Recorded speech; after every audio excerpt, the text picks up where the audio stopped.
દારૂના હપ્તાની 1 લાખ રૂપિયાની રકમ લેતા ખેડબ્રહ્મા પોલીસ સ્ટેશનનો કોન્સ્ટેબલ ઝડપાયો।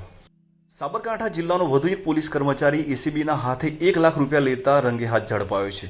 આ અંગે એસીબી પોલીસ સ્ટેશન ખાતેથી 2 કલાકે મળતી વિગતો અનુસાર એક વ્યક્તિ દારૂનો ધંધો કરતો હતો, પરંતુ નવેમ્બર વર્ષ 2024થી તેણે પોતાનો ધંધો બંધ કરી દીધો હતો અને છેલ્લા 2-3 મહિનાની હપ્તાની રકમ ખેડબ્રહ્મા પોલીસ સ્ટેશનનો કોન્સ્ટેબલ વિકાસ હસમુખભાઈ પટેલને લેવાના બાકી હતા।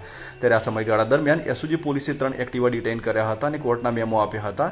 મેમો કોર્ટમાં ભરી દીધા બાદ આ વ્યક્તિ એક્ટિવા પરત લેવા જતા ટ્રાફિક જમાદારે 3 એક્ટિવાની ચાવી આ વિકાસ પટેલ પાસે હોવાનું જણાવ્યું હતું અને ફરિયાદી પોલીસ ઇન્સ્પેક્ટર પઢેરિયાને રૂબરૂમાં મળી પોતાની એક્ટિવા પરત મેળવવાની રજૂઆત કરી હતી।